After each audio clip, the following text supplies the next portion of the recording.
Halo, Assalamualaikum warahmatullahi wabarakatuh. Perkenalkan, saya atas nama Siska Prastina. Baik, pada video kali ini saya akan memaparkan atau membahas beberapa subbab dari materi etika bisnis Islam.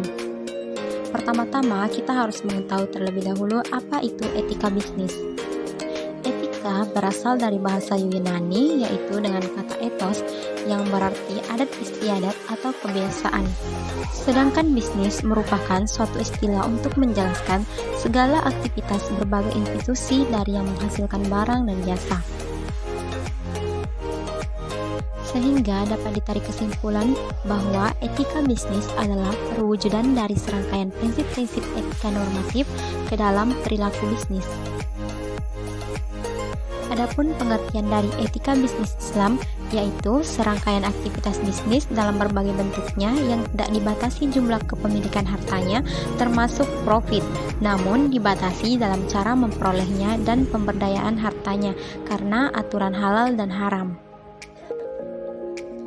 Etika bisnis dalam perspektif Islam adalah penerapan prinsip-prinsip ajaran Islam yang bersumber dari Al-Quran dan hadis dalam dunia bisnis. Ada beberapa perbandingan antara bisnis Islam dan bisnis non-Muslim dapat dilihat pada halaman berikut, di mana pada Islam mengutamakan hal Islami sedangkan non-Muslim non-Islam.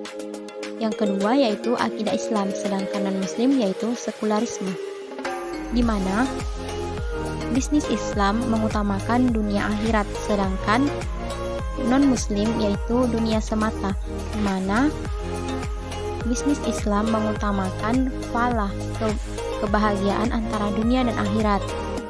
Yang keempat yaitu tentang profit dan keberkahan.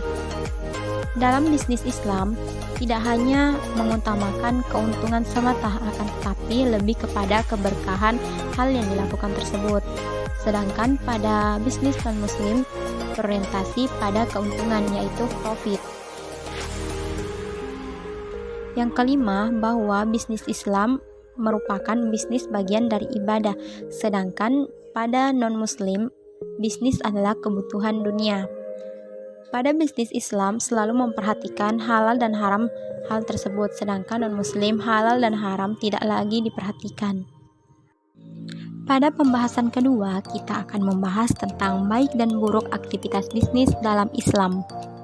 Yang pertama tentang takwa, yaitu senantiasa bermuamalah dengan muamalah yang islami.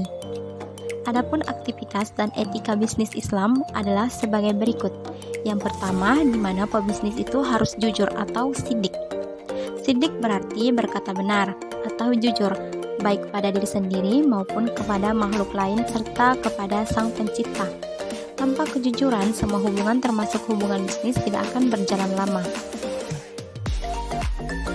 Jujur merupakan motivator yang abadi dalam budi pekerti dalam perilaku seorang pebisnis muslim.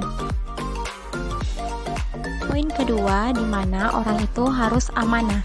Islam mewajibkan pebisnis untuk mempunyai sikap amanah terhadap diri sendiri maupun kepada orang lain, karena amanah merupakan kepercayaan yang diberikan oleh orang lain untuk dijaga kepada pebisnis tersebut.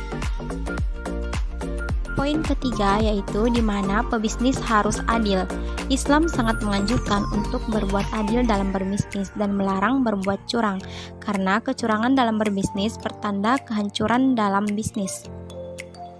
Adil sangat dianjurkan karena berdampak dapat merusak kenyamanan dan memberikan kerugian baik pada diri sendiri maupun kepada orang lain. Adapun beberapa kecurangan dalam pasar perspektif Islam, yang pertama yaitu rekayasa penawaran dan rekayasa permintaan, di mana pembeli menciptakan permintaan palsu, seolah-olah terdapat banyak permintaan terhadap satu produk sehingga harga jual beli produk tersebut naik. Yang kedua yaitu penipuan. Setiap transaksi di dalam Islam harus didasarkan pada prinsip kerelaan antara kedua belah pihak, di mana kedua belah pihak harus ridho, harus menerima, sehingga tidak ada yang akan merasa dirugikan. Poin ketiga yaitu kerancuan. Kerancuan atau yang biasa disebut dengan gharar di mana jual beli gharar yaitu segala jenis jual beli dengan menipu pihak lain. Pada pembahasan ketiga, kita akan membahas mengenai macam-macam etika bisnis serta prinsip-prinsip dalam etika bisnis itu sendiri. Yang pertama, macam-macam etika bisnis. Pada poin pertama yaitu tentang kejujuran. Dalam sabda Rasulullah Shallallahu Alaihi Wasallam bersabda, tidak dibenarkan seorang muslim menjual satu jualan yang mempunyai aib kecuali ia menjelaskan aibnya. Hadis riwayat Al-Quswani. Dalam hadis tersebut, Rasulullah Shallallahu Alaihi Wasallam menjelaskan bahwa dalam berbisnis kita harus memiliki sikap yang jujur, di mana kita menjelaskan kelebihan maupun kekurangan dari produk yang kita perjualbelikan. Pada poin kedua yaitu tentang kesadaran tentang signifikasi sosial kegiatan bisnis, di mana seorang pebisnis dalam Islam tidak semata-mata untuk mencari keuntungan, akan tetapi tentang keberkahan, tentang tolong-menolong dalam Islam. Yang ketiga yaitu tidak melakukan sumpah palsu. Yang keempat yaitu ramah tamah. Yang kelima, tidak boleh menjelek-jelekan bisnis orang lain. Yang keenam, tidak melakukan iktikar, di mana iktikar ialah menumpukan dan menyimpan barang dalam masa tertentu dengan tujuan agar harganya suatu saat menjadi naik dan keuntungan besar pun diperoleh. Yang ketujuh, mengenai takaran atau ukuran dan timbangan yang benar. Yang kedelapan, bisnis tidak boleh mengganggu kegiatan ibadah kepada Allah Subhanahu wa Ta'ala. Yang kesembilan yaitu tidak monopoli atau pilih kasih. Yang kesepuluh yaitu komoditi bisnis yang dijual adalah barang yang suci dan halal. Adapun prinsip-prinsip etika bisnis, yang pertama tentang prinsip kesatuan, yang kedua yaitu prinsip tanggung jawab, yang ketiga yaitu prinsip kehendak bebas. Pembahasan keempat tentang orientasi bisnis dalam Islam.